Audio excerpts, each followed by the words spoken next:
안녕하세요. 하나님이 아브람과 언약식을 체결합니다. 오늘 본문은 창세기 15장 12절에서 21절입니다.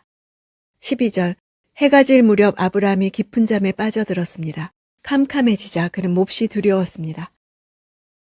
깊은 잠에 빠져들었다는 표현은 하나님께서 하와를 창조하기 위해 아담을 깊게 잠들게 할 때도 사용된 단어입니다. 하나님에 의해 잠이 들게 된 것을 나타냅니다. 하나님께서 아브람을 잠재우신 것은 하나님에 의한 일방적인 은혜 언약이라는 것을 분명히 하기 위해서입니다. 아브람에게 임한 캄캄함은 하나님의 두려워할 만한 임재를 상징합니다.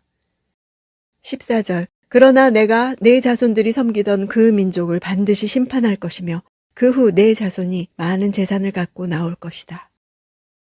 많은 재산 할 때 많은은 양이나 수효나 가치에 있어서 매우 큰 상태를 가리킵니다. 이 예언을 받을 당시 아브람은 비록 개인적으로는 큰 부를 가지고 있었으나 아직 민족으로는 성장하지 못했고 가나안 땅에 정착하지도 못한 채 여전히 객으로 살고 있었습니다. 만약 이러한 상태에서 이스라엘이 계속 가나안에 머물러 살게 된다면 가나안족에 흡수될 가능성도 있었습니다. 따라서 하나님께서는 이들을 이집트로 데려가 고센에서 큰 세력을 이루게 하신 후 다시 약속의 땅 가나안으로 돌아와서 정착하게 하신 것입니다. 16절, 내 자손은 4대 만에 여기로 돌아올 것이다. 이는 아모리 족속의 죄악이 아직 가득 차지 않았기 때문이다. 1세대는 기본적으로 어린아이가 성인이 되어 다시 어린아이를 낳는 기간으로 약 30년을 가리킵니다. 그러나 초기 히브리 사람들은 오랜 기간을 계산할 때 한 사람의 일생을 기준으로 삼았기 때문에 약 100년의 기간을 의미했습니다. 실제로 성경은 한 세대 혹은 한 시대의 구분을 100년으로 잡기도 합니다. 따라서 4대 만에는 400년 만에란 의미를 갖습니다. 아모리 족속은 함의 아들인 가나안의 후손들로 이루어진 족속입니다. 여기서는 아모리 족속만 아니라 당시 가나안에 살던 족속 전체를 일컫는 말입니다.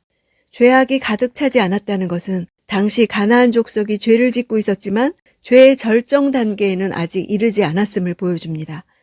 가나안 족속이라 할지라도 하나님은 그들이 옳은 길로 돌아오기를 바라십니다.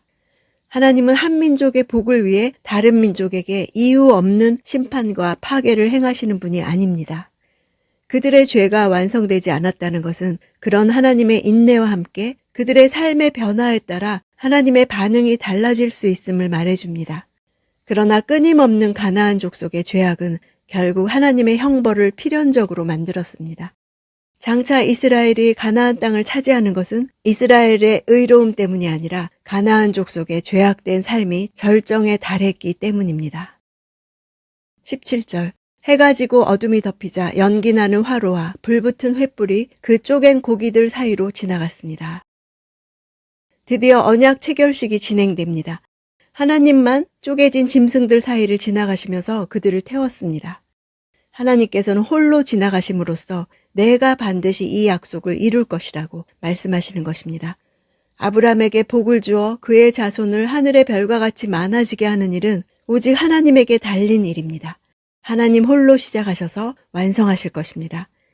출애굽을 이야기하면서 횃불이 지나가는 것은 저자가 의도적으로 이 사건을 시내산 언약과 연계시키고 있습니다.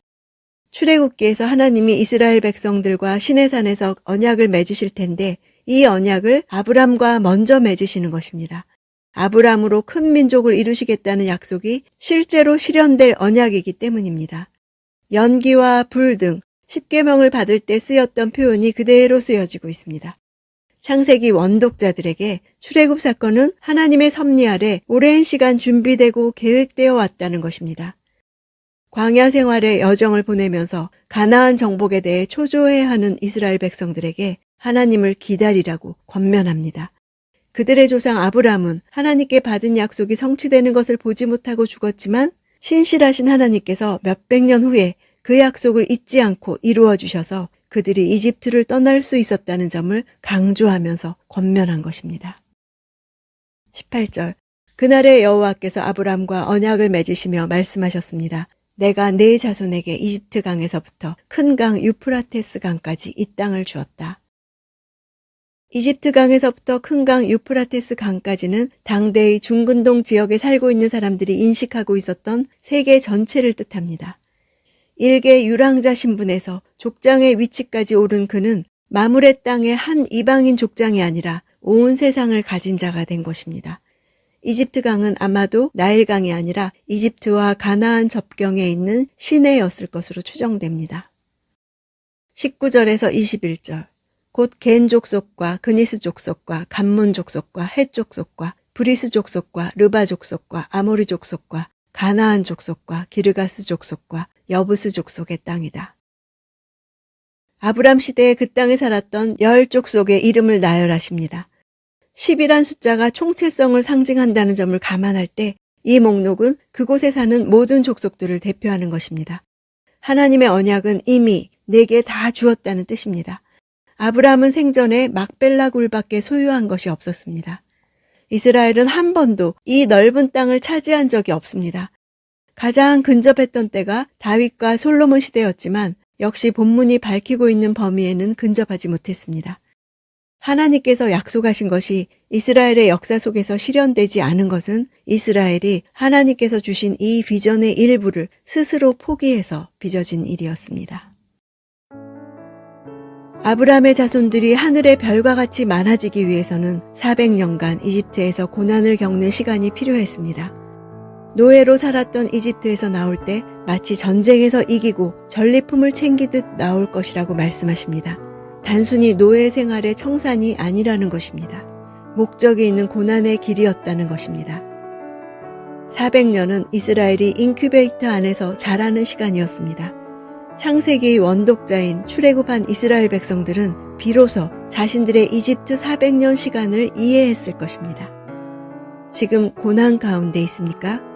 믿음이 자라는 시간입니다. 하나님은 이미 다 주었다고 하시는데 우리 현실에서는 여전히 내 소유가 아닙니다. 이 간격은 믿음으로 메워야 합니다. 아무것도 없는 현실과 이미 다 가진 미래 사이를 연결하는 능력이 믿음입니다. 하나님이 반드시 이루실 것을 믿는 믿음입니다.